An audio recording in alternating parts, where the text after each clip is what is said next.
बिस्मिल्लाहिर्रहमानिर्रहीम। मैं आपको अपने YouTube चैनल पर खुश आमदीद कहता हूँ। मैं हूँ मुबीन अली।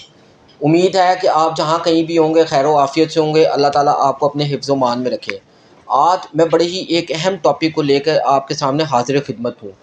आज हम डिस्कस करेंगे 60 साल से ज़ाहिद उम्र के लोगों के लिए अगर कोई हुकूमत ने बजट में इंसेंटिव दिया है या नहीं दिया, तो ये चीज़ आज हम डिस्कस करेंगे। हमारे चैनल को सब्सक्राइब कर लीजिएगा ताकि आने वाली हर इंफॉर्मेटिव वीडियो आप तक पहुंच सके। तो आते हैं अपने मौजू की तरफ। आप ये बात तो जानते हैं कि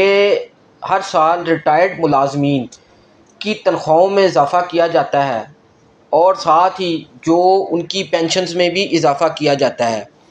रिटायर्ड मुलाजमीन अपनी तमाम ज़िंदगी आवाम को सर्विसेज देने में गुजारते हैं, इसलिए उन लोगों का ये हक़ होता है कि उनको पेंशन में उनकी इजाफ़ा कर दिया जाता है और ये आवाम के पैसों से मुमकिन होता है। आज हम ये बात करेंगे कि रिटायर्ड मुलाजमीन को पेंशन मिल रही है, लेकिन वो लोग जिनकी उम्र 60 साल हैं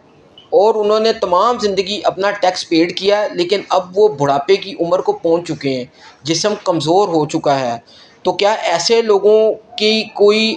चीज़ है जो उनकी हेल्प आउट हो सके या उनकी कोई ऐसा निज़ाम हो कि उनके लिए भी पेंशन का कोई निज़ाम नाफज हो, ताकि वो लोग भी अब इस चीज़ का फ़ायदा उठा सकें, क्योंकि उनका भी उतना ही हक़ है जितना रिटायर्ड मुलाजमीन का हक़ होता है। अगर रिटायर्ड मुलाजमीन की भी जो रिटायरमेंट की जो एज होती है वो 60 साल ही होती है। फिर मैं बताता हूँ कि जो 60 साल से ज़ायद उम्र के लोग हैं उनके बारे में अगर मैं दुनिया की बात करूं, चले मैं अमेरिका की बात करता हूं, तो $1000 से लेके $15,000 जो है, जब वहाँ 60 साल से ज़ायद उम्र के लोग हो जाते हैं तो उनको दिया जाता है सोशल वेलफेयर के नाम के ऊपर, जिससे उनको बड़ा फ़ायदा होता है। वो अपनी सेहत का ख्याल कर सकते हैं और वो उनकी माशी जो ज़िंदगी है वो बेहतर होती है, माशी सूरत-ए-हाल उनकी बेहतरी आती है। जी, अब तो ये रियासत का काम है, हुकूमती इदारों का काम है कि वो इस बारे में गौर करें, सोचें कि जो 60 साल से ज़ायद उम्र के लोग हो चुके हैं उनका भी कोई ऐसा तरीक़ाकार बनाया जा सके कि उनको भी माहाना पेंशन की जैसी नाम की जैसे पेंशन दी जाती है, इनको भी कोई चीज़ मिले ताकि वो अपने माशी हालात को दुरुस्त कर सकें, अपनी सेहत के जो है वो अपनी सेहत का ख्याल कर सकें। जिस तरह मैंने आपको पहले बता दिया है कि दुनिया में तो जो 60 साल से ज़ायद उम्र के लोग हो जाते हैं उनके लिए तो एक प्रॉपर तरीक़ाकार है, उनको पेंशन्स दी जाती हैं, कई चीज़ें वहाँ पे उनके लिए फ़्री कर दी जाती हैं ताकि वो अपनी जो बकाया ज़िंदगी है वो अच्छे तरीके से गुजार सकें। यहाँ पे रियासत को ज़रूर सोचना चाहिए कि वो इस बारे में भी कोई इक़दाम उठाएं। लेकिन अफसोस की बात यहाँ पे है, ना यहाँ पे कोई सियासी पार्टियाँ, कोई भी पार्टी हो, हम किसी पार्टी का नाम नहीं लेते, क्या आपने कभी देखा कि उनके मंशूर में ये चीज़ शामिल हो कि जो 60 साल से ज़ायद उम्र के लोग हैं उनके लिए भी कुछ सोचा जाए, उनके लिए कोई तरीक़ाकार किया जाए, उनको भी माहाना पेंशन के नाम पे कोई पैसे वज़ाइफ लगाए जाएँ। ऐसा हमें सोचना ज़रूर चाहिए। क्या उन लोगों के मंशूर में ऐसी चीज़ें शामिल हैं? नहीं है, मेरे ख़्याल से तो नहीं है, लेकिन उनके मंशूर में ऐसी चीज़ें ज़रूर शामिल होनी चाहिए, क्योंकि ठीक है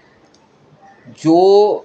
बूढ़े हो जाते हैं, ज़ईफ़ुल उम्र हो जाते हैं, उनका भी उतना ही हक़ होता है, बल्कि उनका ज़्यादा हक़ होता है, क्योंकि इनका जिस्म बूढ़ा हो चुका है, उसमें वो ताकत नहीं रहती, वो इतना वर्क नहीं कर सकते। इसलिए हमें उनके बारे में ज़रूर सोचना चाहिए, जैसे कि पूरी दुनिया में सोचा चाहिए। चले हम ये नहीं कहते कि अगर बाहर बहुत ज़्यादा पैसे दिए जा रहे हैं तो इतने ही पैसे इधर भी दिए जाएं। चले कुछ ना कुछ नहीं तो 25 से 30 हज़ार रुपया कम से कम माहाना उनका ज़रूर लगना चाहिए। हमें इस चीज़ पे ज़रूर आवाज़ उठानी चाहिए, हमें इस पे ज़रूर बात करनी चाहिए कि हमारे जो बुज़ुर्ग हैं वो हमारे माशरे का एक अहम हिस्सा हैं, तो हमें ज़रूर एहसास करवाना चाहिए। जो भी सियासी पार्टियाँ उनके मंशूर में ये चीज़ शामिल होनी चाहिए कि हम इस काम के ऊपर भी वर्क करेंगे। इसी तरह हमारी रियासती इदारों को भी इस पे ज़रूर ऐसा कोई काम करना चाहिए जिससे हमारे जो ज़ईफ़ुल उम्र अफराद हैं वो फ़ायदा उठा सकें। जैसे रिटायर्ड सरकारी मुलाजमीन को पेंशन दी जाती है, इसी तरह जो हमारे ज़ईफ़ुल عمر افراد ہیں ان کے لیے بھی ضرور سوچنا چاہیے، ان کے بارے میں بھی ضرور ایسا کوئی چیز لانی چاہیے جس سے وہ لوگ فائدہ اٹھا سکیں۔ کیوں بعض دفعہ یہ ہوتا ہے کہ جب انسان کی جیسے جیسے ایج بڑھتی ہے اس کے جسم میں وہ طاقت نہیں رہتی، وہ اتنا ورک نہیں کر سکتا، انہوں نے بھی اتنا ہی اپنا قیمتی ٹائم، اپنا قیمتی سروسز دی ہوتی ہیں جتنا کوئی سرکاری ملازم یا ریٹائرڈ ہونے کے بعد اس کو اس بیس کے اوپر دی جاتی ہیں کہ جی اس نے سروسز کی ہیں۔ اسی طرح جو ہمارے ضعیف الافراد ہیں انہوں نے بھی اپنی زندگیاں گزاری ہوتی ہیں، ٹیکس دیا ہوتا ہے، تو اسی ملک کو دیا ہوتا ہے ٹیکس، تو ہمیں اس بارے میں ضرور سوچنا چاہیے، ہمیں ان کا احساس ضرور کرنا چاہیے۔ وہ ہمارے معاشرے کا ایک قیمتی اثاثہ ہیں، ہمیں ان کا ضرور خیال رکھنا چاہیے، اور حکومتی اداروں کو اس چیز میں ضرور ایسا کوئی سٹیپ اٹھانا چاہیے کہ وہ ایسے لوگوں کی مدد کر سکیں، کوئی ایسی سوشل ویلفیئر نام کے اوپر کوئی ایسا چیز قائم کر دیں تاکہ یہ لوگ جو ہیں جو ضعیف العمر افراد ہیں وہ اس سے فائدہ اٹھا سکیں۔ ان کے صحت کے معاملات ہوتے ہیں، ان کے معاشی معاملات ہوتے ہیں، ایسے ان کو کئی مسائل کا سامنا کرنا پڑتا ہے جو اگر اس طرح کے اقدامات کر دیے جائیں تو اس جو ان کو پرابلم فیس کرنی پڑتی ہیں ان سے وہ بچ سکتے ہیں۔ تو دیکھتے یہ ہیں کہ اللہ کرے کہ کچھ سیاسی پارٹیاں بھی اپنے منشور میں اس چیز کو ضرور شامل رکھیں کہ جب ہم آئیں گے یا جو حکومت کے اندر ہیں کہ جب 60 سال کی عمر کو بندہ پہنچ جائے یا اس سے زیادہ ہو جائے تو اس کے لیے بھی کوئی ایسے وظیفے مقرر کیے جائیں جس سے وہ فائدہ اٹھا سکے۔ اس بارے میں کمنٹ سیکشن میں اپنی ہمیں رائے ضرور دیجیے گا، اپنا خیال رکھیے گا، ہمیں اجازت دیجیے گا، اللہ حافظ۔